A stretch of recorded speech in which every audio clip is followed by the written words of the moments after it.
अब देखो, कल लास्ट में मैंने ये बताया था आप लोगों को।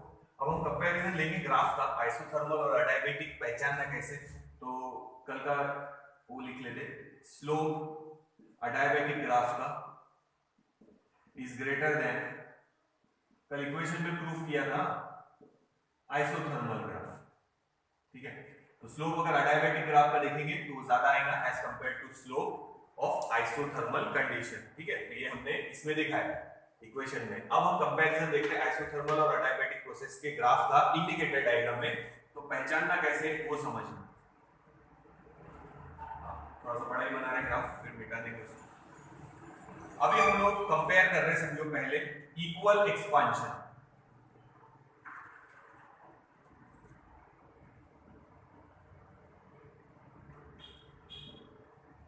ये बेसिक इक्वेशन याद रखो, ठीक है। फर्स्ट हम ले रहे हैं इक्वल एक्सपांशन, यानी एक्सपांशन सेम ले रहे हैं। तो उसके लिए हम क्या कर रहे हैं, ये डॉटेड लाइन ग्राफ का पार्ट नहीं है, ये सिर्फ मैं बताने के लिए ड्रॉ कर रहा हूं।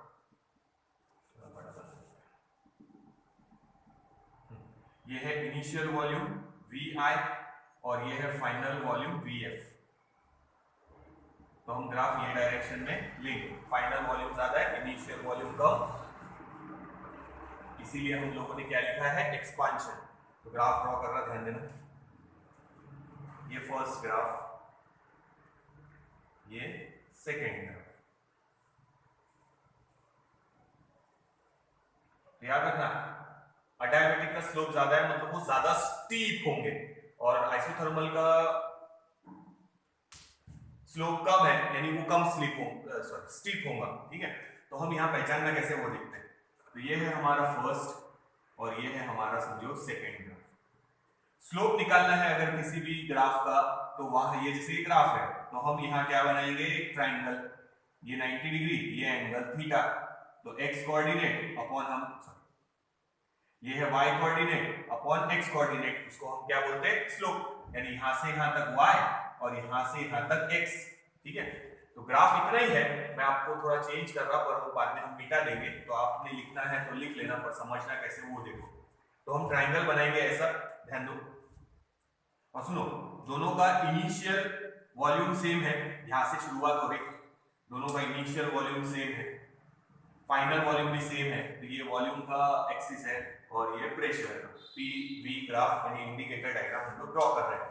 तो फाइनल वॉल्यूम दोनों का सेम है, ठीक है, प्रेशर अलग है, पर इसलिए डॉटेड लाइन बनाया है कि दोनों का फाइनल वॉल्यूम सेम है, इनिशियल वॉल्यूम भी सेम है, और ग्राफ ये डायरेक्शन में जा रहा है, इसलिए हमने ये ऐसे एरो भी लिखी।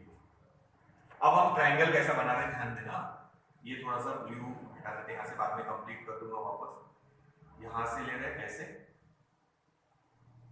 और ये पॉइंट तक ड्रॉ कर रहे हैं, ये यहां तक ड्रॉ कर दिया। तो पहले हम फर्स्ट ग्राफ का स्लोप लिख रहे हैं, ध्यान देना, फर्स्ट ग्राफ का स्लोप ये y अपॉन ये पूरा का पूरा इतना x, ये पूरा का पूरा x। अब सेकेंड ग्राफ के लिए देखना, तो एक बार के लिए ये सेकेंड ग्राफ हटा ही देते हैं यहां से। देखो ये हमने ट्राइंगल बना लिया, ये y कोऑर्डिनेट, ये x कोऑर्डिनेट, तो इसको हमने x नाम दे दिया, ये हो गया स्लोप फर्स्ट वाले का। अब हम ड्रॉ कर रहे हैं वापस सेकेंड वाला ग्राफ जो था वैसे के वैसे, ये ऐसा ग्राफ। अब यही रखेंगे y, पर हम ये हटा रहे हैं क्योंकि हमने इसके लिए ट्राइंगल बनाना है। तो y सेम है और ये हमारा छोटा हो गया x डैश। अगर मैं इन दोनों को कंपेयर करने को बोलूं, ये हटा देते नंबर, तो कौन सी वैल्यू ग्रेटर होंगी, ये वैल्यू, बिकॉज डिनोमिनेटर यहां बड़ा है और यहां डिनोमिनेटर छोटा है, न्यूमरेटर सेम है, तो डेफिनेटली ये वैल्यू कम, ये वैल्यू ज्यादा, ठीक है। तो ये है स्लोप कौन से ग्राफ का, फर्स्ट ग्राफ का, और ये है स्लोप कौन से ग्राफ का, सेकेंड ग्राफ का। मींस व्हाट, सेकेंड वाला ग्राफ का स्लोप ज्यादा है, मतलब डेफिनेटली वो अडायबेटिक होगा। तो हम ऐसे ट्राइंगल बना के वो पहचान सकते हैं। तो फर्स्ट वाला आइसोथर्मल है, सेकेंड वाला अडायबेटिक का ग्राफ है, तो वो मैं मेंशन कर दूंगा आगे, पहले समझ में आएगा। देखो फिर से देख लो, पूरा ट्राइंगल ऐसे ड्रॉ कर लिया हमने, ये पॉइंट तक ड्रॉ किया ऐसा। तो ये फर्स्ट ग्राफ के लिए ये है y और ये पूरा x। फिर हम ये हटा देते हैं, ये ट्राइंगल सेकंड वाले के लिए बन गया राइट एंगल ट्राइंगल। देखो यहाँ तो ये है y और ये है x dash. Definitely x dash कम है x से, तो उसकी वैल्यू ज्यादा होगी स्लोप। तो हम ये ट्राइंगल रेड वाला जो है वो बनाने वाले नहीं है, आप लोगों को समझने के लिए है। नहीं समझाऊंगा तो एक बार वापस से वीडियो पीछे करके देख लेंगे, ठीक है। तो ये समझ में आया। यही ट्राइंगल पूरा बना के अगर आप लोग चाहे तो ऐसे बना सकते हैं। ये हमारा ग्राफ हो गया, चलो ऐसे भी रख सकते, कोई प्रॉब्लम नहीं है। ये तो फर्स्ट वाले को y, सेकंड वाले में y सेम है, पर फर्स्ट वाले में x बड़ा है और सेकंड ये इसमें x छोटा है, x डैश लिख दिया हमने उसको। तो डिनोमिनेटर स्मॉल है, न्यूमरेटर सेम है, तो डेफिनेटली ये वैल्यू ज्यादा हो गई रेशियो की, सो स्लोप ज्यादा होगा, ठीक है। अब देखो वापस से हटा देते इसको, वैसे ट्राइंगल बना के आप लोग पहचान सकते हैं। हाँ तो वापस से कर देते, ये हटा दें, ये फर्स्ट ये सेकंड। तो अब हम यहाँ लिखेंगे फर्स्ट ग्राफ का स्लोप कम आया और ये देखो ये ज्यादा स्टीप है, ठीक है। तो वैसे भी पहचान सकते हैं, और मैंने मैथमेटिकल मेथड जैसे बता दिया। फर्स्ट इज आइसोथर्मल,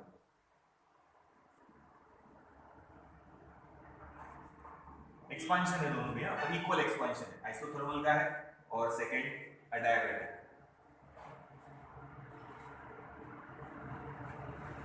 तो कैसे पहचाना समझ में आया। और ऐसे भी देख सकते हैं ये ज्यादा स्टीप है और ये कम स्टीप है, तो वैसे भी पहचान सकते हैं। तो ये हो गया इक्वल एक्सपांशन का ग्राफ का कंपैरिजन।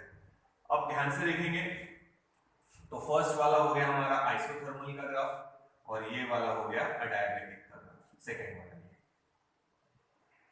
तो प्रेशर अगर मैं लिखूं यहाँ तो ये आइसोथर्मल का प्रेशर हो गया और ये P अडायाबैटिक का प्रेशर हो गया। तो हम यहाँ ऐसे भी लिख सकते हैं P isothermal is greater than P अडायाबैटिक, यानी पहचानते आना चाहिए फर्स्ट केस।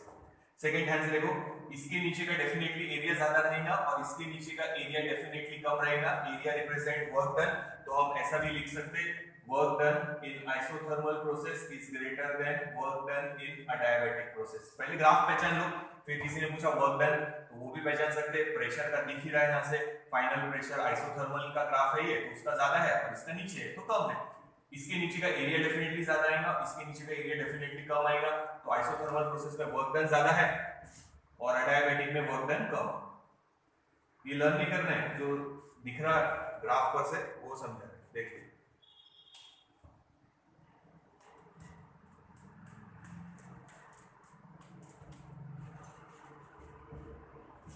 अगर टेम्परेचर देखेंगे तो वर्क डन ज्यादा है, तो temperature of isothermal process is greater than temperature of adiabatic process, वो भी लिख सकते हैं। तो ग्राफ पर से सब कुछ पहचान है।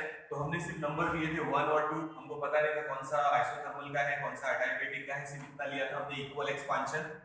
और ये देखिए कैसे पहचाना वो ध्यान रखना, नोट डाउन करो, फिर एक्सपांशन की जगह कंप्रेशन का भी कंपैरिजन देखते हैं। ये देख लो पहले,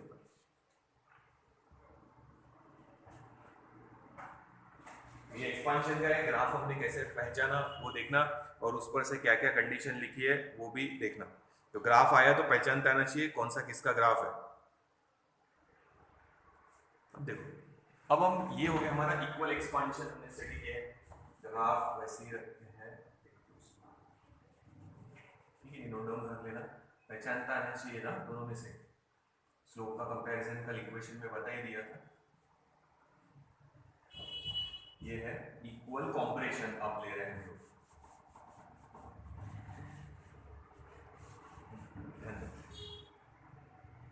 इक्वल कॉम्प्रेशन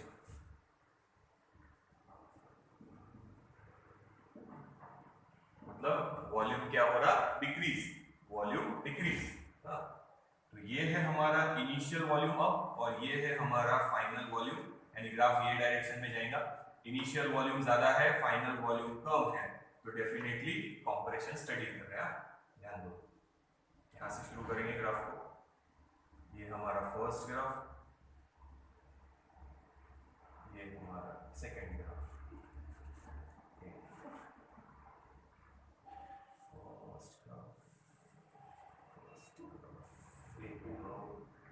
बनने दो भाई, चलो बन गए एक ही पॉइंट पे। तो इनिशियल वॉल्यूम भी सेम है और फाइनल वॉल्यूम भी सेम है, एरो इधर से इधर देना है, तो ये हम देंगे एरो इधर और इधर, नंबर वैसे ही रखेंगे हम लोग। ये है हमारा फर्स्ट ग्राफ और ये है हमारा सेकेंड ग्राफ। अब हमारे को पहचानना है कि कौन सा आइसोथर्मल है और कौन सा अडायबेटिक है। पिछले वाला लॉजिक ही यूज करेंगे, पर ऐसा मत बोलना पहला आइसोथर्मल है या दूसरा अडायबेटिक है, वही लॉजिक वो नहीं। देखो ट्राइंगल बनाएंगे फिर से, तो देखो ये ब्लू थोड़ा सा हटा देंगे एक बार, हाँ ध्यान दो ट्राइंगल कैसे बनाना है।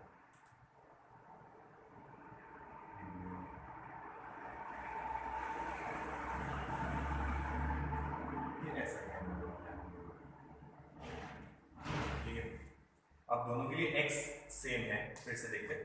तो फर्स्ट ग्राफ के लिए अगर मैं देखूं, ये फर्स्ट ग्राफ है हमारा, ये तो ये है इतना बड़ा, तो उसको हम नाम देंगे x, यहां से यहां तक। एक बार इसको हटा देते हैं, चलो ये राइट एंगल ट्रायंगल बन गया। देखो स्लोप निकाल रहे हैं y coordinate upon x coordinate, तो y ये लिखा है अपॉन ये पूरा x, सो y अपॉन x।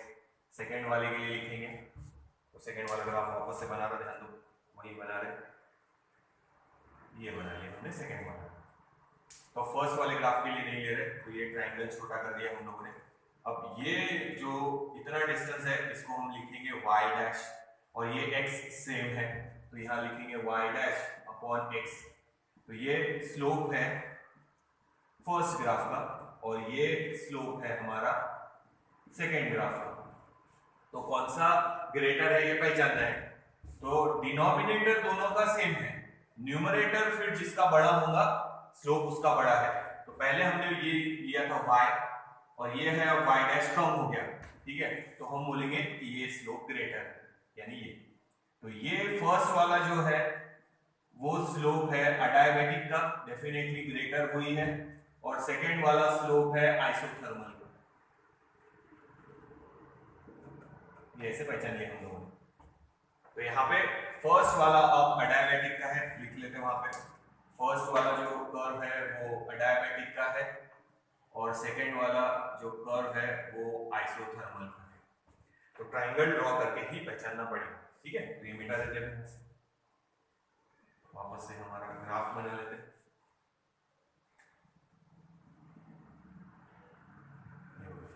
तो ये कंपैरिजन लिखना है तो लिख लो, ट्रायंगल बनाया तो वो भी आप देख लेना एक बार, बना लेना, बनाना हो तो अभी फर्स्ट हमारा लिख लिया हमने अडायबेटिक, सेकंड आइसोथर्मल। यहाँ लिख लेते हैं,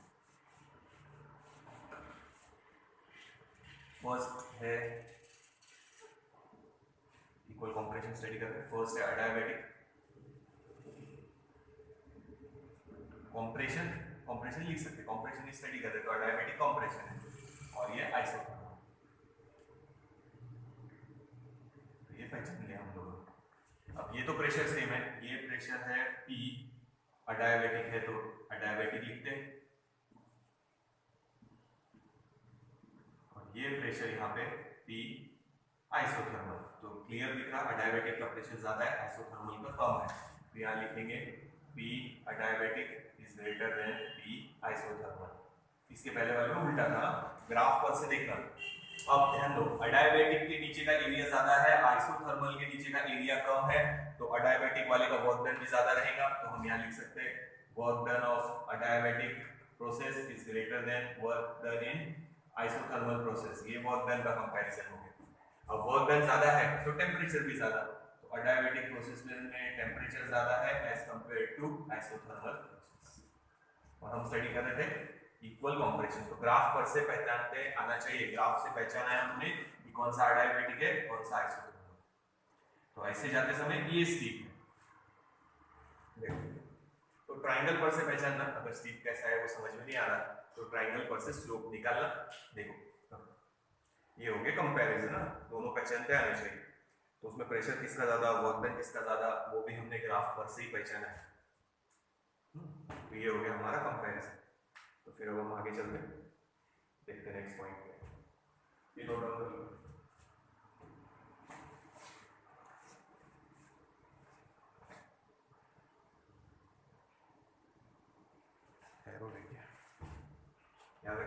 इधर से इधर, तो यही है। लर्न नहीं करना बेटा, टाइम पे फटाक से ट्रायंगल बनाए, जिसका स्लोप ज्यादा आ रहा वो देख लो, जिसका स्लोप ज्यादा वो अडायबैटिक, जिसका स्लोप कम वो आइसोट्रॉपिक। तो कोई तो भी एक कॉमन रखना, जैसे हमने यहाँ x कॉमन रखा था ट्रायंगल में, इसके पहले वाले में हमने y कॉमन रखा था, वैसे कुछ तो भी एक कॉमन रहेगा तो कंपैरिजन आसान जाएगा। अगर अलग अलग ट्रायंगल बनाएंगे तो फिर पहचानना मुश्किल हो जाएगा। तो टाइम पे देख लेना कैसे ड्रॉ किया है हमने, नोट डाउन करो बेटा प्लीज।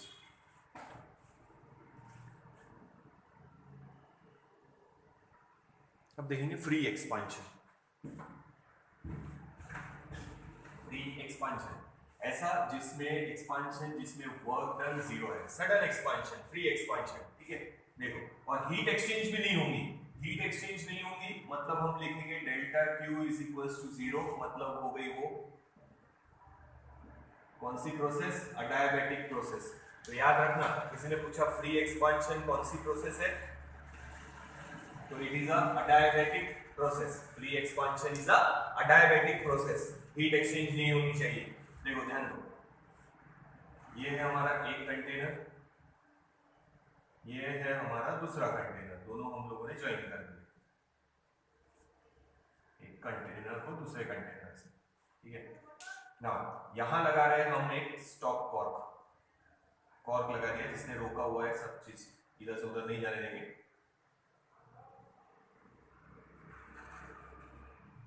स्टॉप, इधर है गैस, पूरी गैस भरी हुई, और इधर है वैक्यूम, यानी ये जगह पूरी खाली है। स्टॉप कॉर्क में गैस को उधर जाने से रोका हुआ है, और ये जो कंटेनर है वो पूरी तरह आइसोलेटेड है, इंसुलेटेड बोलो फिर,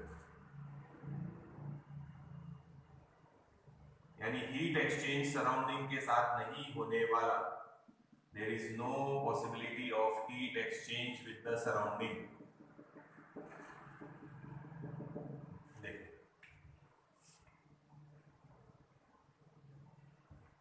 तो ये है इंसुलेटर, थर्मल इंसुलेटर बोल सकते हैं।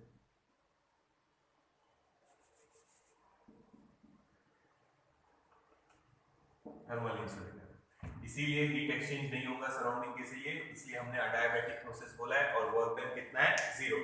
अब आप कॉर्क हटा देंगे तो गैस इधर जाएगी, गैस को एक्सपांड होने के लिए जगह मिल गई है, फ्री एक्सपांशन बोल रहे हैं, ना वर्क डन हुआ है ना एनर्जी एक्सचेंज हुई है। तो हम फर्स्ट लॉ ऑफ थर्मोडायनेमिक्स अगर लगाए, फर्स्ट लॉ ऑफ थर्मोडायनेमिक्स, तो delta Q is equals to delta U plus delta W, ये और ये दोनों वैल्यू जीरो है, तो हम बोलेंगे delta you is equals to zero, यानी initial internal energy is equals to final internal energy. ऐसे अगर एक्सपांशन हुआ तो उसको बोलते हैं free expansion. Busting of tyre, suddenly burst हुआ टायर और गैस एक्सपांड हो गई, टायर में बाउंडेड थी, पर सडन एक्सपांशन हो गया, उसका बर्स्ट होने के बाद टेम्परेचर चेंज नहीं होगा, internal energy change, sorry delta Q zero, work done zero. तो ये देखो इनिशियल और फाइनल, तो ऐसे पहचानना फ्री एक्सपांशन। ये तो जैसे एक एग्जांपल बता दिया, वर्क डन जीरो है और अडायबैटिक प्रोसेस है, यानी हीट एक्सचेंज नहीं होने वाला, इनिशियल और final energy internal energy same है, तो समझ जाना वो फ्री एक्सपांशन हुआ है। बस्टिंग ऑफ टायर याद रख सकते हैं, तो ये है हमारा फ्री एक्सपांशन। नोट डाउन कर लो, जस्ट लॉजिक याद रखना, और ये याद रखना वर्क डन जीरो है, डेल्टा क्यू की वैल्यू भी जीरो है, तो वो एक्सपांशन कौन सा एक्सपांशन रहेगा, free expansion. Work done zero, internal energy zero, sorry internal energy बोला, हीट एक्सचेंज इज जीरो, इसलिए अडायबैटिक प्रोसेस है, इंटरनल एनर्जी सेम है, तो change in internal energy zero. तो एक दो तीन, तीनों टर्म जीरो है, इसीलिए उसको बोलते हैं डेल्टा यू भी जीरो ही है, पर डेल्टा यू जीरो मतलब इनिशियल और फाइनल माइनस करेंगे तो ही जीरो आएगा ना, इसलिए उनको सेम बोला है। तो तीनों जीरो है तो उसको बोलना फ्री एक्सपांशन। यानी इस फर्स्ट लॉ ऑफ थर्मोडायनेमिक्स में each and every term is zero, then it is called free expansion.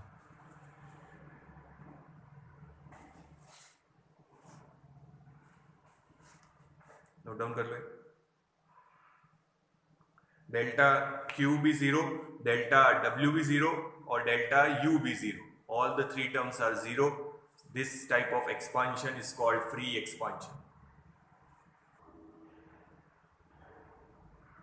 अब देखो cyclic process and non cyclic process graph में समझाऊंगा और पहले भी समझा चुका हूँ इसी वीडियोस में आगे वाले. देखो ग्राफ में बता था पीवी इंडिकेटर डायग्राम बना लेते हैं, दो बना लेते हैं पीवी. ध्यान रखना साइक्लिक प्रोसेस में कैसा है, ये ऐसे है, यहां से शुरुआत की है वहीं पहुंच गए, पर एक जगह हम ले रहे हैं कि भाई हमने ये वाले पाथ फॉलो किए क्लॉकवाइज और दूसरी जगह हमने पाथ फॉलो किया एंटी क्लॉकवाइज. यहां से शुरू किया फिर ये series of path, series of process हुए. ठीक है, सीरीज ऑफ प्रोसेस हुए. पहले हम लोगों ने ऐसा गया, वॉल्यूम कांस्टेंट है, वॉल्यूम कांस्टेंट. ठीक है, फिर हम ऐसे गए प्रेशर कांस्टेंट, फिर ऐसे आए वॉल्यूम कांस्टेंट, फिर ऐसे आए प्रेशर कांस्टेंट. ठीक है, फिर ऐसे गए फिर वॉल्यूम कांस्टेंट.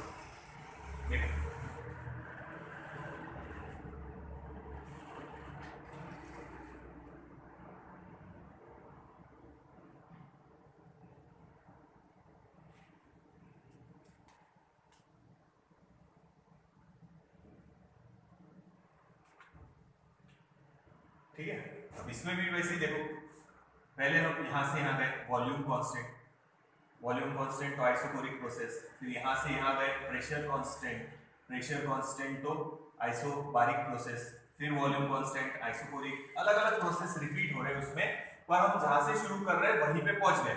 ठीक है, तो वर्क डन निकालने के लिए पहले भी बताया है, ऐसे अगर कर्व आया तो शेडेड रीजन का एरिया निकाल लेना. शेडेड रीजन का एरिया निकालना, ये that area will give work done. यहां क्लॉकवाइज है तो जो भी आएगा वर्क डन वो पॉजिटिव, यहां एंटी क्लॉकवाइज है जो भी वर्क डन आएगा वो हम लोग लेंगे नेगेटिव.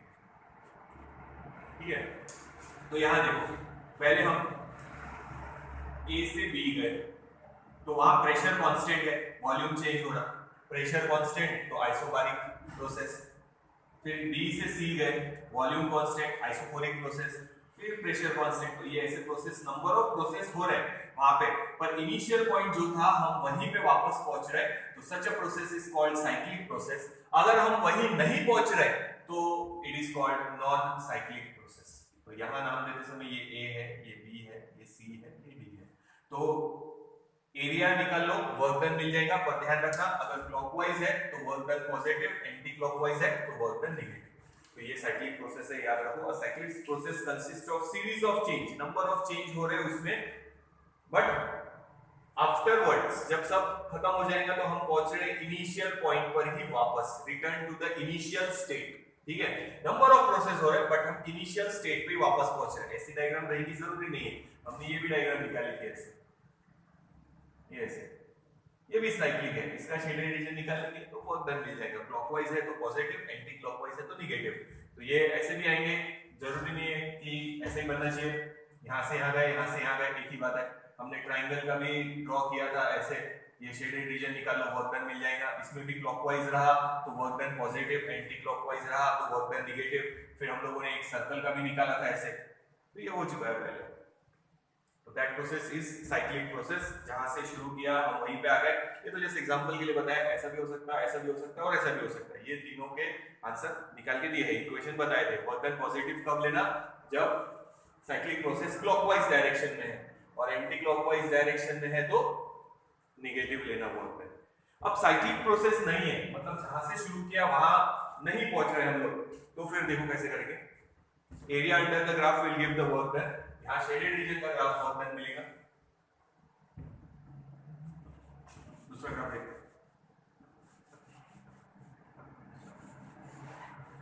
समझो ये ग्राफ है तो हम ये डायरेक्शन में जा रहे हैं, तो उनके वापस आने के वही नहीं, साइक्लिक प्रोसेस नहीं है. ठीक है, तो इसका एरिया निकालना है तो हम ये एरिया निकालेंगे, ये सेमी सर्कल. तो हमारे को क्या मिल जाएगा, वर्क डन. अब क्लॉकवाइज डायरेक्शन में है तो वर्क डन पॉजिटिव. जरूरी नहीं ग्राफ ऐसे ही रहेगा, ऐसा भी हो सकता है, देखो ठीक है। तो क्लॉकवाइज ही दे देते तो वर्क डन क्या रहेगा, पॉजिटिव। यहां से शुरू किए, यहां पे खत्म किए, जहां थे वहां नहीं पहुंचे, तो इट इज नॉन साइक्लिक। तो ग्राफ देखना कैसे निकाल रहा है, ये रेड कलर से जो बना रहा वो एरिया है, ये यहां से लेके यहां से शेडेड रीजन जो रहेगा वो हमारे को क्या देगा, वर्क डन, ठीक है। अब ये देखो इतना तो बाउंडेड है, तो ये ले लिया, इतना ओपन था तो ओपन के नीचे का पूरा हमने शेड कर दिया, इसके नीचे का नहीं करना क्योंकि ये बाउंडेड है, देखो ठीक है। जैसे हमने स्क्वायर का लिया था, स्क्वायर में जो बाउंडेड था वो एरिया लिया था, तो यहां से यहां से यहां, तो इतना एरिया वो ही रहेगा। यहां पे ओपन है तो यहां से हमने नीचे ड्रॉ कर दिया, इसको नहीं लेना, ध्यान रखना बाउंडेड है तो फिर ये इतना नहीं, तो इतना एरिया अगर आप लोग निकाल लेंगे तो that will leave the work done. Clockwise है तो वर्क डन पॉजिटिव, और वही एंटी क्लॉकवाइज ड्रॉ करेंगे तो वर्क डन नेगेटिव। ये साइक्लिक प्रोसेस और ये नॉन साइक्लिक प्रोसेस, देखिए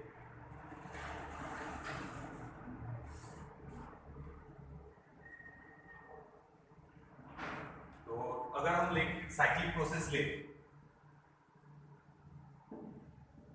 सो इनिशियल पॉइंट और फाइनल पॉइंट सेम था, एंड इनिशियल इंटरनल एनर्जी और फाइनल इंटरनल एनर्जी सेम है, तो हम लोग लिख सकते हैं delta you is equals to 0। अगर फर्स्ट लॉ ऑफ थर्मोडायनामिक्स लगाए तो delta Q is equals to delta U plus delta W, delta you is 0 तो delta Q is equals to delta W. सारा का सारा जो एनर्जी हम सप्लाई करेंगे वो काय में यूज होगा, वर्क डन में, पर कौन सी प्रोसेस में, साइक्लिक प्रोसेस में। और वर्क डन निकालना है तो एरिया निकालना पड़ेगा। देखिए ये साइक्लिक के लिए लिखा है, इसके लिए नहीं, नॉन साइक्लिक है।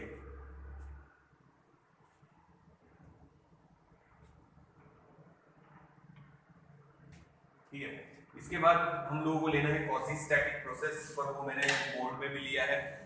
Quasi static process is a process which takes place infinitely slow, यानी एकदम स्लोली कंप्रेस करो या स्लोली एक्सपांड करो, that process is called quasi static process. एक बार आप लोग नोट्स टेक्स्ट बुक में पढ़ लेना क्वासी-स्टैटिक प्रोसेस, या वीडियो देख लेना, थर्मोडायनामिक्स में है।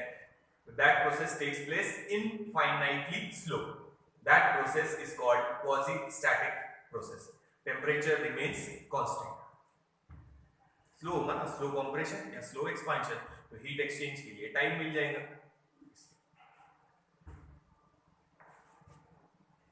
ये देख लो, फिर आगे चलते हैं नेक्स्ट चीज।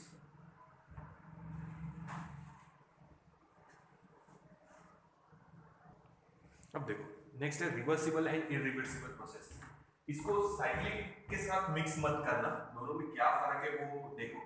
साइक्लिक में हमने क्या बोला था, हमने यहां से शुरू किया, यहां गए यहां गए यहां गए यहां आ गए, तो हम जहां थे वहीं वापस आ गए, ठीक है। पर पाथ देखना ऐसा है, पर रिवर्सिबल में पाथ कैसा होगा देखो, हमने यहां शुरू किया, यहां तक गए और यहां तक आए, समझो ये हमारा डायरेक्ट प्रोसेस में हो गया, समझो ये पाथ हम लोगों ने फॉलो किया है, जो भी होगा एक्सपेंशन कंप्रेशन पीवी ग्राफ में ये ऐसा है। वापस जाते समय वही पाथ वापस से एग्जैक्टली फॉलो होना चाहिए और हम वही वापस आ गए, तो रिवर्स जाते समय एग्जैक्टली अपोजिट पाथ फॉलो हुआ है, वही अपोजिट डायरेक्शन में सेम पाथ फॉलो हुआ है, that process is called reversible process. जैसे हम आइस लेंगे, उसको मेल्ट करेंगे तो वो वाटर बन जाएगा, ठीक है, और वापस कूल करेंगे तो वो आइस बन जाएगा, सेम पाथ फॉलो होना चाहिए, ठीक है। तो reversible process is one which can be reversed in such a way that all the changes in direct path में या डायरेक्ट प्रोसेस में जो भी प्रोसेस फॉलो होंगी एग्जैक्टली रिपीट होंगी अपोजिट जाते समय वापस। Direct process are exactly repeated in the opposite order, ठीक है। तो देखो फिर से हमने यहां से यहां आए, प्रेशर कांस्टेंट है, सॉरी वॉल्यूम कांस्टेंट है, आइसोकोरिक प्रोसेस, फिर प्रेशर कांस्टेंट है, आइसोबारिक प्रोसेस, फिर हम वापस वही डायरेक्शन में जाएंगे ये, और फिर वापस ऐसे, तो हम जहां थे वहीं पहुंच गए, बट हमने डायरेक्ट प्रोसेस में जो पाथ फॉलो किए थे सेम पाथ फॉलो हुआ है, अपोजिट ऑर्डर अपोजिट हो गया। पहले एरो ऐसे दिए थे हम लोगों ने, अब एरो ये हटा के अपोजिट ऑर्डर में देना है ऐसे, तो सेम पाथ फॉलो में, एग्जांपल ये हो गया। सच process is called reversible process, irreversible बाद में देखेंगे। तो इसमें मिक्स मत करना। साइक्लिक में हम कोई भी पाथ फॉलो करके जहां थे वहीं उसी स्टेट पे पहुंच सकते हैं, बट रिवर्सिबल प्रोसेस में जो पाथ आपने डायरेक्ट प्रोसेस में फॉलो किया है वो पाथ अपोजिट ऑर्डर में वैसे के वैसे रिपीट होना चाहिए। यानी अगर हम ऐसा बोल रहे, देखो ये यहां से यहां तो ये ऑर्डर में हम आए, फिर दूसरे ग्राफ में बताते वापस रिवर्स ऑर्डर में कैसे जाना है, ये अपोजिट यहां से यहां पहुंचे A to B and B to C, अब हम जाएंगे वापस C to B and again to A। समझ में आ रहा है? ठीक है, तो उसी पॉइंट पे पहुंच रहे हैं, पर डायरेक्ट जो पाथ फॉलो हुआ था फर्स्ट केस में अपोजिट ऑर्डर में एग्जैक्टली वही पाथ वापस फॉलो होना चाहिए, और उसी पॉइंट पे हम वापस आ रहे हैं, तो उसको बोलते हैं रिवर्सिबल। साइक्लिक और रिवर्सिबल में फर्क याद रखना, देख ले पड़ेगा, नोट डाउन कर लो। तो ध्यान रखना ये डायरेक्ट प्रोसेस है और ये रिवर्स प्रोसेस है, दोनों सेम पाथ फॉलो कर रहे हैं, ऐसा ये भी ऐसा, but exactly in opposite order. यहां पे ऑर्डर ऐसा था तो यहां पे ऑर्डर ऐसा, ये एग्जांपल। तो डायरेक्ट प्रोसेस और रिवर्स प्रोसेस दोनों सेम पाथ फॉलो कर रहे हैं but in opposite order, then that process is called reversible process. अब इसके कुछ कंडीशंस है। फर्स्ट केस कि कोई फोर्स ऑफ फ्रिक्शन नहीं होना चाहिए,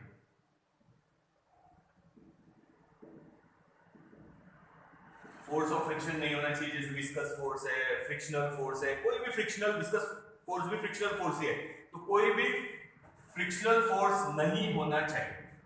ठीक है, तो there must be no force such as friction, viscosity, ऐसा कुछ भी नहीं होना चाहिए वहां पे। ठीक है, सेकंड पॉइंट देखते हैं, temperature of system should be equal to temperature of surrounding. ठीक है, the process should be very very slow, यानी क्वासी स्टैटिक होना चाहिए।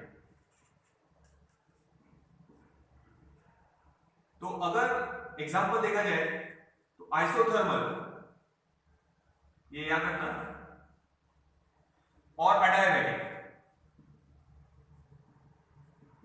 ये दोनों भी प्रोसेस साइक्लिक प्रोसेस है ना, ये दोनों भी प्रोसेस साइक्लिक प्रोसेस है। Isothermal process and adiabatic process are cyclic process if they are performed very very slow. तो ये याद रखना, पूछा कौन से प्रोसेस साइक्लिक है, तो आइसोथर्मल और अडायाबैटिक दोनों भी साइक्लिक प्रोसेस रहेंगे if they are very very slow. Isothermal का एग्जांपल बता रहा, गैस को स्लोली कंप्रेस कर रहे हैं, उसी गैस को फिर स्लोली एक्सपांड करेंगे, सेम रिवर्स पाथ फॉलो होगा, टेम्परेचर सेम रहेगा, क्योंकि हम स्लोली कंप्रेस या स्लोली एक्सपांड करेंगे तो टेम्परेचर चेंज नहीं होगा। आइसोथर्मल प्रोसेस, तो एक्सपांशन और कंप्रेशन दोनों, एक्सपांशन भी कर रहे हैं और कंप्रेशन भी कर रहे हैं, रिवर्स पाथ सेम फॉलो करेंगे। तो अगर वेरी वेरी स्लो परफॉर्म कर रहे हैं हम, तो आइसोथर्मल और अडायाबैटिक आर रिवर्सिबल प्रोसेस। तो ये फिल्म लाइन के याद रखना, रिवर्सिबल प्रोसेस पूछा तो याद रखो, if the process is very very slow या क्वासी स्टैटिक प्रोसेस है, तो आइसोथर्मल और अडायाबैटिक प्रोसेस आर रिवर्सिबल प्रोसेस, ये याद रखो। एग्जांपल में आप लोग, जैसे हमने ये डाला है आइस टू वाटर, स्प्रिंग का एग्जांपल डाल सकते हैं। स्प्रिंग को, गैस को एक्सपांड और कंप्रेस कर रहे थे, वैसे ही स्प्रिंग को करेंगे, स्प्रिंग को स्लोली एक्सपांड करो वेरी वेरी स्लो, और स्प्रिंग को वेरी वेरी स्लो कंप्रेस करो, slowly expand slowly compress, same path follow होगा। स्लो करने से हीट जनरेट नहीं होगी, अगर आप फास्ट एक्सपांड और कंप्रेस करेंगे तो वहां हीट जनरेट होगी। ठीक है, तो आइस का एग्जांपल ले रहा है देखो, या स्प्रिंग का एग्जांपल है, देखो ये हो गया हमारा रिवर्सिबल प्रोसेस। तो रिवर्सिबल प्रोसेस के लिए कोई भी फोर्स ऑफ फ्रिक्शन या विस्कस फोर्स नहीं होना चाहिए, फोर्स ऑफ फ्रिक्शन या विस्कस फोर्स नहीं होना चाहिए, या करंट का लेंगे तो इलेक्ट्रिकल रेजिस्टेंस भी नहीं होना चाहिए, resistance should be zero, heat generate होगी ना रेजिस्टेंस रहा तो वो भी याद रख सकते हैं। Temperature of system should be equal to temperature of surrounding, exact same होना चाहिए, तभी हीट ट्रांसफर नहीं होगा, और जो प्रोसेस होंगी वो होनी चाहिए वेरी वेरी स्लो। तो अगर वेरी वेरी स्लो परफॉर्म कर रहे हैं तो आइसोथर्मल और अडायाबैटिक दोनों कौन से प्रोसेस है? Reversible process. Example stretching and compressing the spring very very slowly, या आइस को कन्वर्ट कर रहे हैं वाटर में और फिर उसी वाटर को कन्वर्ट कर रहे हैं आइस में। तो पर याद रखना ये तीनों चीजें मिलना पॉसिबल नहीं है, ऐसा हो ही नहीं सकता। पहले भी बताया कि friction is never zero, friction तो आप जीरो कभी कर ही नहीं सकते, थोड़ा बहुत तो फ्रिक्शन रहेगा ही, और quasi-static process also does not exist. तो ये तीनों चीजें मिलना मुश्किल है। तो याद रखना रिवर्सिबल एंड इरिवर्सिबल छोड़ो, रिवर्सिबल प्रोसेस हम रियल लाइफ में परफॉर्म नहीं कर सकते। तो ये सिर्फ डेफिनेशन है समझो, बट किसी ने बोला रिवर्सिबल प्रोसेस प्रैक्टिकली हम परफॉर्म कर सकते हैं क्या? नहीं कर सकते, क्योंकि इन तीनों चीजों का मिलना पॉसिबल नहीं है। ठीक है, एक बार टेम्परेचर ऑफ सिस्टम सराउंडिंग से मैच भी कर लेंगे और फ्रिक्शन नहीं होना चाहिए, ये तो पॉसिबल नहीं है, और very very slow quasi-static process is not also possible. तो याद रखना तो ये कंडीशन फॉलो नहीं होने वाले, hence reversible process is only an ideal concept. एक कॉन्सेप्ट है खाली, हम आइडियल कंडीशन बता रहे कि ऐसा होना चाहिए, बट ये हमारे को नेचर में या हम जो प्रोसेस करते हैं उसमें ये मिलने वाला नहीं है। गैस को कंप्रेस कर रहे हैं, गैस को एक्सपांड कर रहे हैं, रिवर्सिबल होने वाला नहीं है, क्योंकि ये और ये तो डेफिनेटली मिलने वाला नहीं। आप पंप लेके गैस को कंप्रेस कर रहे हैं तो पिस्टन का फ्रिक्शन होगा वॉल के साथ, तो थोड़ा बहुत दम थोड़ी हीट वहां वेस्ट होगी। आप जब स्लोली बोल रहे हैं तो इतना इनफाइनाइटली स्लो पॉसिबल नहीं है, तो गैस में भी हीट जनरेट होगी, तो रिवर्सिबल एनर्जी वेस्ट होगी। तो आप उसी स्टेट में वापस आएंगे तो गैस के पास एनर्जी कम रहेगी, इनिशियल स्टेट पे पहुंचने वाले नहीं हैं आप लोग। तो ये देख लो, फिर रिवर्सिबल लेते हैं, ये रिवर्सिबल प्रोसेस हो गई, इरिवर्सिबल लेते हैं। ठीक है, तो ये याद रखो। तो याद रखना ये कुछ एग्जांपल। रेजिस्टेंस का लिखा है हम लोगों ने, जब करंट पास करेंगे अगर रेजिस्टेंस है ही नहीं, जीरो है, तो हीट जनरेट नहीं होगी। और देखो अब इरिवर्सिबल प्रोसेस, जो प्रोसेस रिवर्सिबल नहीं है वो इरिवर्सिबल है। अभी तो बोला कि रिवर्सिबल कौन सी रहेगी? जो ये कंडीशन फॉलो करेगी, ये कंडीशन कोई फॉलो ही नहीं करेगा तो रिवर्सिबल प्रोसेस आपको नेचर में मिलने ही नहीं वाली। तो आपको नेचर में जो मिलते हैं वो कौन से प्रोसेस रहेंगे? Irreversible process. The process which is not reversible is irreversible process. बस इतना ही लिखना है वहां पे और इतना ही याद रखना है। ठीक है, जो प्रोसेस रिवर्सिबल नहीं है वो इरिवर्सिबल है। तो आप जब भी नेचर में कोई प्रोसेस देखेंगे it is always irreversible process. जैसे सडन एक्सपांशन और compression of gas irreversible process है। सेकेंड हम लोग लिख सकते हैं करंट पास कर रहे हैं थ्रू रेजिस्टेंस तो हीट जनरेट होगी, ये भी इरिवर्सिबल प्रोसेस है। स्प्रिंग का एग्जांपल लिख सकते हैं, स्प्रिंग को स्ट्रेच कर रहे हैं या कंप्रेस कर रहे हैं फास्ट, तो भी ये इरिवर्सिबल प्रोसेस है, क्योंकि इसमें हीट जनरेट होगी, हीट ट्रांसफर होगी बॉडी और सराउंडिंग के बीच में। तो देख लो, बस इरिवर्सिबल प्रोसेस में इतना ही याद रखना है। कोलिजन भी याद रख सकते हैं, इनइलास्टिक कोलिजन जहां एनर्जी कंजर्व नहीं है, तो रिवर्सिबल में आप इलास्टिक कोलिजन बोल सकते हैं जहां एनर्जी कंजर्व रहती है, यहाँ इनइलास्टिक कोलिजन आ सकता है। तो याद रखो सडन एक्सपांशन या कंप्रेशन ऑफ गैस है तो इरिवर्सिबल प्रोसेस है। आप स्लो नहीं कर रहे, फास्ट कर रहे हैं, वैसे भी आप वेरी वेरी स्लो कर भी नहीं सकते। करंट पास कर रहे हैं तो रेजिस्टेंस हीट जनरेट होगी, ठीक है, जो कि नहीं चाहिए हमारे को। अपोजिशन टू द करंट चाहिए, बट कोलिजन की वजह से साथ में हीट जनरेट होगी तो थोड़ी बहुत एनर्जी वेस्ट होगी, ये है। फिर स्ट्रेच कर रहे हैं, कंप्रेस कर रहे हैं स्प्रिंग को फास्ट, तो भी हीट जनरेट होगी, या आप इनइलास्टिक कोलिजन लेंगे जहां एनर्जी कंजर्व नहीं रहती। तो ये सब इरिवर्सिबल प्रोसेस है। तो याद रखना जो रिवर्सिबल नहीं है वो इरिवर्सिबल, और नेचर में हमको रिवर्सिबल प्रोसेस मिलने नहीं वाली। ये आइडियल कॉन्सेप्ट है खाली एक, जो नेचर में नहीं मिलेगी। सिर्फ हमने डिफाइन कर दिया कि ये कंडीशन रही तो रिवर्सिबल प्रोसेस रहेंगी, पर पहले ही बताया उसमें से फर्स्ट और थर्ड कंडीशन पॉसिबल नहीं है। तो reversible process is not possible, it is just an ideal concept. तो नेचर में जो भी बोलेंगे वो कौन से प्रोसेस है? Irreversible process. तो ये रिवर्सिबल और इरिवर्सिबल हो गए टोटल। अब देखो कुछ मिक्स्ड ग्राफ बता देता, अगर ऐसा ग्राफ आया तो पहचान जाना चाहिए कौन से नंबर का ग्राफ या कौन सा ग्राफ क्या रिप्रेजेंट कर रहा, ध्यान देना। अभी हम इंडिकेटर डायग्राम नहीं ले रहे, हम बी और डी के बीच में प्लॉट कर रहे हैं, ठीक है। तो देखो ये है एक ग्राफ ऐसा स्ट्रेट, ठीक है, ये है हमारा समझो दूसरा ग्राफ, नंबर बाद में डालते हैं। एक ग्राफ ये है,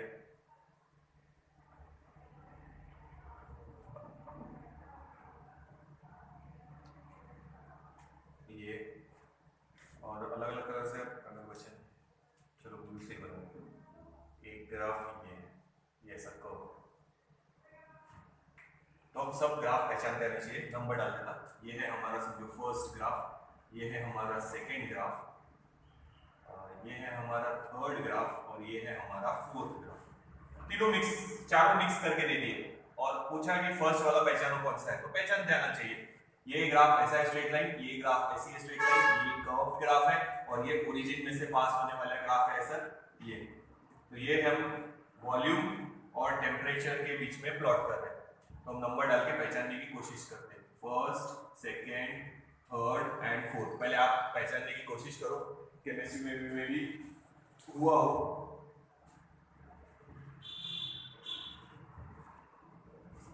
ठीक है, अब ध्यान से देखो फर्स्ट ग्राफ में वॉल्यूम कांस्टेंट है, देखो स्ट्रेट ऐसा है, यानी यहाँ जो वॉल्यूम की वैल्यू फिक्स है तो वो वॉल्यूम कांस्टेंट है। वॉल्यूम कांस्टेंट है तो वो हो गया आइसोकोरिक, आइसोकोरिक प्रोसेस का ग्राफ हो गया वो। अब हम फिर से ये स्ट्रेट लाइन देखते, देखो थर्ड वाला देखते पहले, ये ऐसे स्ट्रेट है, टेम्परेचर कांस्टेंट है, टेम्परेचर कांस्टेंट है तो कौन सा प्रोसेस हो गया, आइसोथर्मल प्रोसेस। ठीक है, यहां वॉल्यूम कांस्टेंट, यहां टेम्परेचर कांस्टेंट।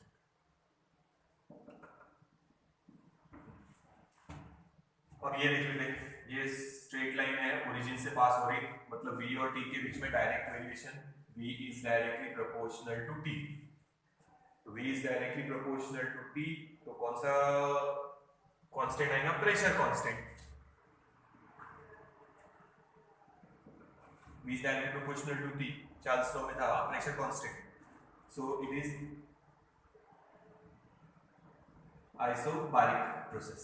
अब ये बचा है कर्व्ड। अगर आप लोगों को याद होगा अडायाबैटिक प्रोसेस में हम लोगों ने लिखा था ये वाला t v raised to power gamma minus 1 is constant, t और v के बीच में ऐसे लिखा था, देख लेना एक बार अडायाबैटिक प्रोसेस में।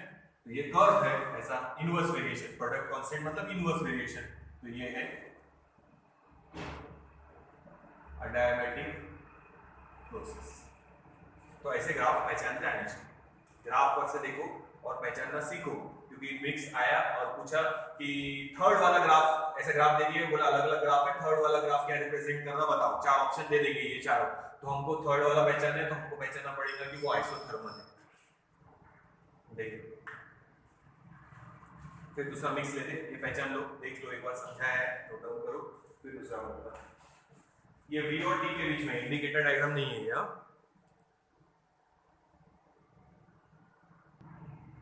नेक्स्ट देखते हैं।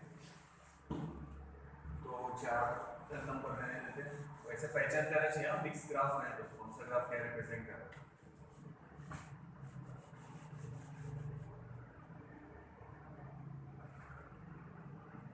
अब हम इंडिकेटर डायग्राम ही लिखेंगे, उसमें अलग अलग ग्राफ बनाएंगे। ये है P, ये है V, ये है समझो पहला ग्राफ, ये है समझो दूसरा ग्राफ, ठीक है, एक ये ग्राफ,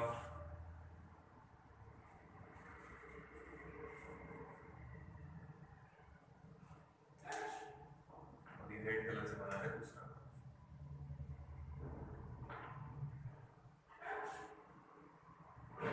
देख लो पहले और पहचानने की कोशिश करो।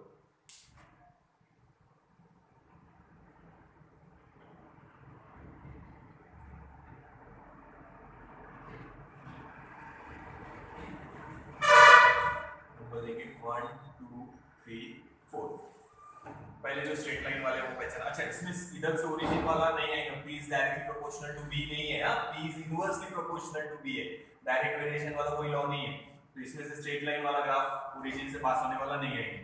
पहले ये देखो स्ट्रेट लाइन, ये प्रेशर कांस्टेंट है फर्स्ट वाले में, प्रेशर कांस्टेंट है आइसोबारिक प्रोसेस।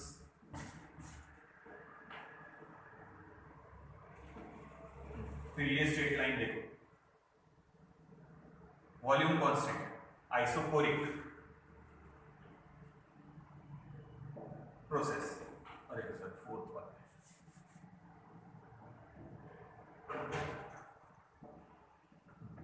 अब ये दोनों इनवर्स वेरिएशन के ग्राफ है, कर्व है ना ऐसे, इनवर्स वेरिएशन के ग्राफ है। तो एक होगा pressure is inversely proportional to volume, Boyle's law, और एक पॉइजन्स लॉ में लिया था pressure is inversely proportional to v raise to gamma. ये अडायबैटिक प्रोसेस, ये आइसोथर्मल प्रोसेस।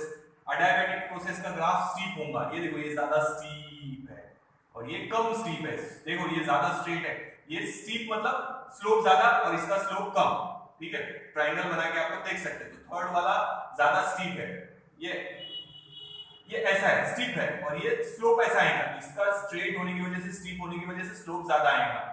तो ये थर्ड वाला अडायबैटिक मिलेगा। और यहां लिख लो लगे तो inversely proportional to volume raise to gamma है। और फिर सेकंड वाला आइसोथर्मल हो गया इनवर्स वेरिएशन का। Pressure is inversely proportional to volume, ये आइसोबारिक प्रेशर कांस्टेंट लिख लो लगे तो प्रेशर कांस्टेंट, और यहाँ वॉल्यूम कांस्टेंट। ये देखो एक बार वैसे पहचान जाना चाहिए। हाँ देखो एक और बता दे फिर आगे चलो।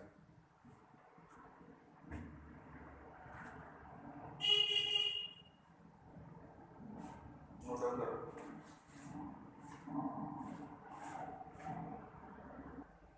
अब देखो आगे एक लास्ट और ग्राफ ले लेते हैं।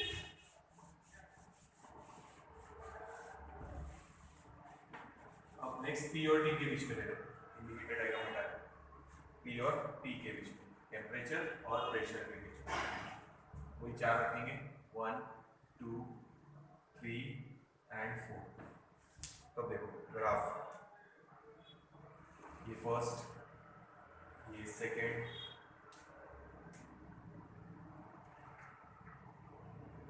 ये डॉटेड लाइन से बता रहे हैं क्योंकि ओरिजिन से पास होना ऐसा बता रहे हैं। ग्राफ ये है स्ट्रेट लाइन जो बनाया हमने यहाँ से, और एक ग्राफ हम लोग निकालेंगे ब्लू कलर से, ये थोड़ा सा ध्यान से देखेंगे। ये है 1, ये है 2, ये है 3 और ये है 4, ठीक है। तो पहले 1 प्रेशर कांस्टेंट, तो प्रेशर कांस्टेंट है तो आइसोबारिक प्रोसेस, प्रेशर कांस्टेंट। अब यहां देखेंगे ये स्ट्रेट लाइन सेकेंड वाले में टेम्परेचर कांस्टेंट, तो isothermal process, temperature is constant. अब ये P is directly proportional to T, fourth वाला ले रहे, ये वाला स्ट्रेट लाइन, तो फोर्थ वाले में है P is directly proportional to T। ये है हमारा के ल्यूसेक लॉ, जहां वॉल्यूम कांस्टेंट है, तो ये हमारा हो गया आइसोकोरिक वॉल्यूम कांस्टेंट। अब ये थोड़ा सा ध्यान से देखना, अडायबैटिक प्रोसेस है, अडायबैटिक प्रोसेस का इक्वेशन हम लोगों ने ये भी लिखा था, एक ये वाला P raise to gamma upon P raised to gamma minus 1. So T is directly proportional to P raised to gamma minus 1. ये हमने लिखा था, देख लो एक बार। अडायबैटिक प्रोसेस में इक्वेशन याद रखने के लिए बोले थे। अब इन दोनों में डायरेक्ट वेरिएशन है, पर हम ग्राफ ड्रॉ कर रहे हैं P और T में। अगर हम P raised to gamma minus 1 और T raised to gamma के साथ ड्रॉ करेंगे तो स्ट्रेट लाइन आएगा, पर हम ड्रॉ कर रहे हैं P और T के साथ। अगर मैं इसके ऊपर लिख दूं gamma minus 1 और इसके ऊपर लिख दूं gamma, तो इन दोनों के बीच में डायरेक्ट वेरिएशन है। ये स्ट्रेट लाइन जो ग्राफ है फोर्थ वाला वो हो जाएगा, बट ये लिखा नहीं है, ये भी लिखा नहीं है, इसीलिए थोड़ा सा कर्व है gamma और gamma minus 1 की वजह से पावर में जो, इसीलिए ये अडायबैटिक प्रोसेस है।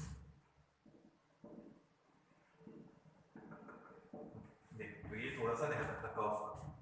स्ट्रेट लाइन का तो पहचानना आसान है, कर्व का थोड़ा सा आप लोगों को देखना पड़ेगा।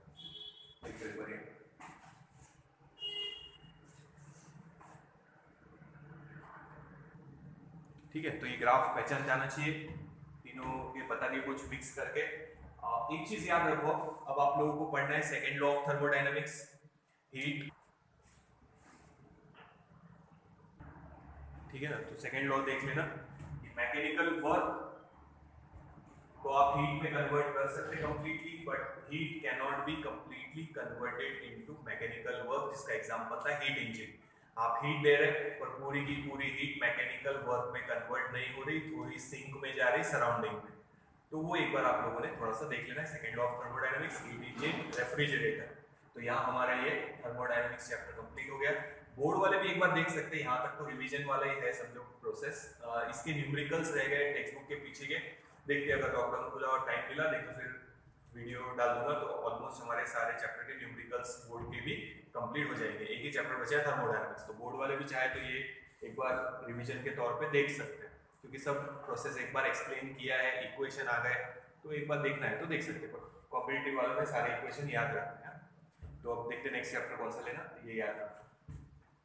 तो सेकेंड लॉ, और सेकेंड लॉ में देख लेना statement, work can be completely converted into heat, but heat को आप कंप्लीटली मैकेनिकल वर्क में कन्वर्ट नहीं कर सकते, उसका एग्जांपल था हीट इंजन। तो this is second law of thermodynamics, zero, first और सेकंड, ऐसे तीन लॉज है। तो सेकंड लॉ के वो एप्लीकेशन हीट इंजन, रेफ्रिजरेटर आप लोगों ने देख लेना।